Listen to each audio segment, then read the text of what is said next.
移民欧洲轻松办，投资理财就能换。没那么简单吧？不花钱买房，不烧脑创业，哪有机会移民欧洲啊？这可是千真万确写在各国的移民法规里面哦。Hello， 大家好，我是 J， 我是 KK。如果投资一笔钱就能移民去欧洲，这可是需要多少钱呢？今天来深入研究运用投资理财移民欧洲的3个方法，而且是普通人也能走得通的路径。Let's go！开启移民欧洲的梦幻之旅，第一站要去哪里呢？旅程的第一站，从号称深耕区 CP 值之王的匈牙利开始吧。匈牙利是欧盟国家呀，移民应该很贵吧？要准备多少钱呢？匈牙利最新的访客投资者计划，就是专门给非欧盟人士的移民通道。只要投资25万欧元到匈牙利政府认可的房地产基金，就能拿到长期居留。最厉害的是，这张居留证的有效期是直接给足10年，而且是包括全家人呢。没听错吧？这相当于欧洲任我行的10年通行证全家餐版本耶。没错，主申请人办理后，配偶、子女都能以家庭团聚的方式拿到10年通行证，一次投资搞定全家人10年的欧洲身份。果然是 CP 值之王，那要怎么申请呢？大致分2个步骤。首先，在原居地的匈牙利领事馆申请访客投资者签证。这张签证有效期是6个月，然后在这期间内飞到匈牙利，在入境后的3个月内完成25万欧元的基金投资，凭投资证明去移民局把6个月的签证换成10年有效期的居留证。流程不算复杂，但听到基金这2个字，还是忍不住手抖哎，这毕竟不是小钱，会不会血本无归呀？简单来说，匈牙利政府会确保这些基金都是在国家发展银行合法注册，并且符合监管标准。但至于哪个基金更安全、更赚钱，还要靠你自己选了。那这笔投资要放多久呢？该不会要跟着绑10年吧？这笔基金投资在拿到居留卡后，至少要持有5年。最棒的是，即使5年后卖掉基金，10年的居留证也不会受到影响啊。那等于是资金只锁定5年，居留权却给10年。那10年之后可以续签吗？按照目前的政策，是可以续期一次10年。不过如果有续期的打算，建议是要继续持有那笔基金哦。等于最长有20年。如果在这期间真的爱上了匈牙利，有没有机会变成真正的永久居民呢？在持有10年的居留证，并在匈牙利连续住满3年之后，就可以申请匈牙利的国家居留卡，这就相当于永久居留权了。当然还要证明有足够的生活费，并且是个奉公守法的好市民啊。这样看来，花25万欧元不仅是做一笔基金投资，还直接锁定全家人10年的欧洲通行证，还有直接通往永久居留的机会，这算不算梦幻移民入场券呢？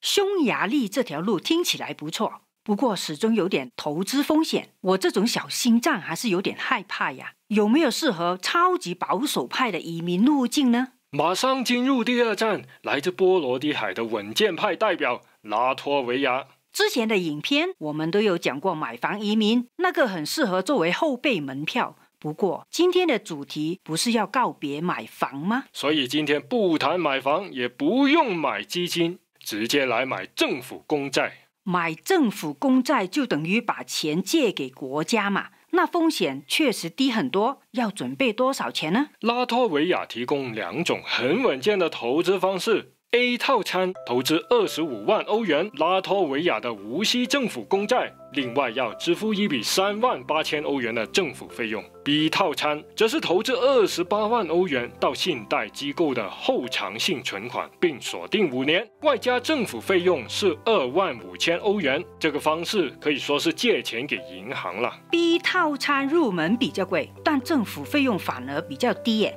这里面有什么差别呢？因为 B 套餐理论上会有一点点利息，但风险也会比直接买政府公债高那么一点点。所以要选哪个，就看你是非常保守还是超级保守的投资者咯。说套餐嘛，这也是全家餐的规格吗？是的，配偶以及未成年子女都可以一起申请。详细要求可以去官网看看，我们会把链接放在下面。那拿到的居留权有效期是多久呢？成功申请会拿到有效期5年的临时居留，5年之后只要投资还在，就可以续签。申请要飞过去办理吗？维持身份会不会很麻烦呢？在开始阶段不用飞过去，前往原居地的拉脱维亚领事馆办理就可以了。等到审核通过，投资到位了，才需要亲自飞去拉脱维亚领取那张为期5年的居留卡。之后只要每年去当地报到一次，就能维持身份。如果想拿永久居留，条件又如何呢？在这5年内，要大部分时间住在拉脱维亚，然后通过拉脱维亚的语言考试，就能申请欧盟长期居留卡了。老实说，如果单纯从政策表面来比较，投资门槛都在25万欧元上下，但匈牙利一次就给10年居留，拉脱维亚才给5年，而且还是要每年打卡报到。我真的是看不到拉脱维亚的优势在哪里耶。匈牙利的政策确实是更简单直接，但拉脱维亚的优势是藏在细节里面啊。杀手锏来了吗？第一，拉脱维亚是欧元区国家，这代表金融体系更直接的跟欧盟挂钩，这样的系统稳定程度相对更高。对哦，在匈牙利虽然都能用欧元，但主流还是用当地货币，汇率的考量因素会比较多啦。第二，就是刚刚提到的欧盟长期居留卡，这张卡的含金量跟匈牙利的国家居留卡是完全不同等级的。不都是永久居留权吗？有差吗？匈牙利的永居主要是让你永远住在匈牙利，但拉脱维亚授予的欧盟长期居留卡，除了可以住在拉脱维亚，还可以到其他欧盟成员国居住、工作、读书。哇，也就是说，拉脱维亚的永居才是真正欧洲通行证啊！难怪门槛设得那么高，还要考语言呢。其实，在匈牙利也有类似政策，称为欧盟居留卡。除了要连续居住5年，还要通过匈牙利文化考试，也相当于要过语言关了，更要证明可以在当地安居乐业，说不定申请难度要高于拉脱维亚。你觉得怎么选呢？欢迎留言告诉我们，有任何错漏也请多多指教。听完匈牙利跟拉脱维亚，虽然感觉各有各好，但总觉得会不会还有一个最优解的呢？有欧洲梦幻之旅吗？有请最后一站的重量级选手保加利亚。难道重量级是在暗示我的钱包要承受更大压力吗？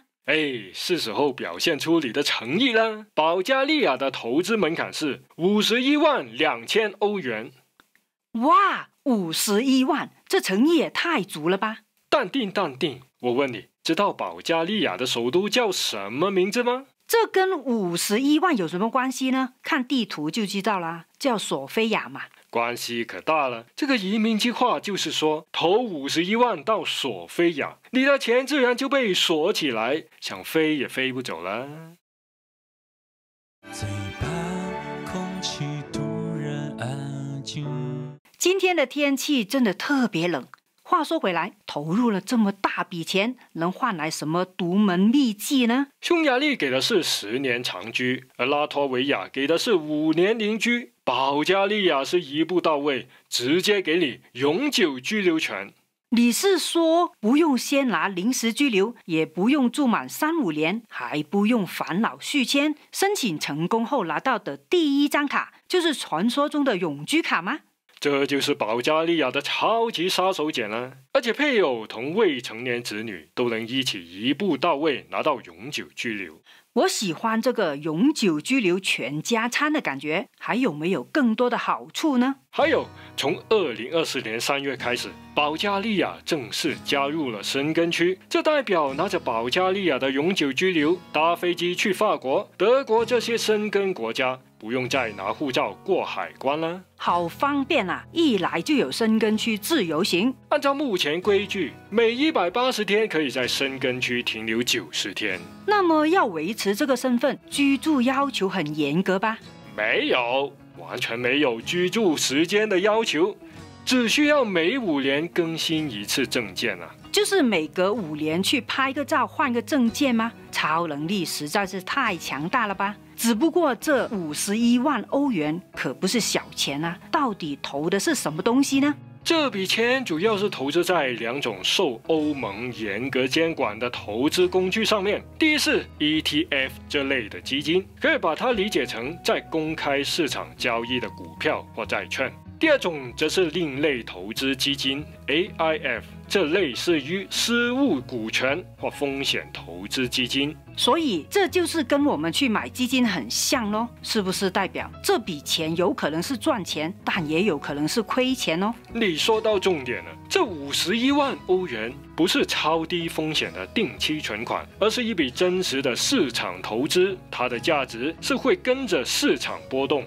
而且基金管理公司也会收取管理费，这些都可能影响最终的回报。在享受一步到位拿到永居的巨大好处的同时，也要承担投资风险啊。还有个问题就是，这笔钱要放多久呢？按照目前的政策，最少要持有5年。这等于说，只是把钱投资在保加利亚5年，就能换来一个终身有效，而且是全家人的永居身份哦。所以这个移民方案嘛，是设计给那些预算充足、心脏够大、追求一步到位获得欧洲身份的钞票玩家。你那颗小心脏吧，还是小心收好吧。要投51万，当然是小心为上啊。申请会不会很难呢？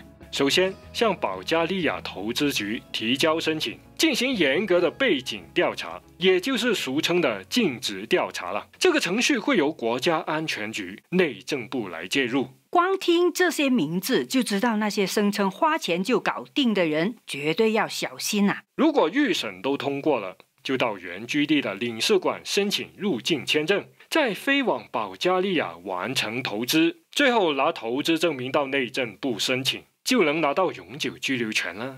感觉过程挺复杂，看来还是找专业人士协助比较好。今天的分享有25万欧元的 CP 值之王匈牙利，一投就给10年居留，还有拉脱维亚稳健债券，帮你一键打开通往欧盟之路。再有直接收钞票就拿永久居留的保加利亚。今天真是干货满满啊！你对哪一个最感兴趣呢？欢迎留言分享你的看法。无论移民去哪里，都要做好功课哦。记得按赞、订阅、分享给朋友，这样就不会错过最新影片啦。感谢你看到最后，我们下支影片再见，乔乔，拜拜。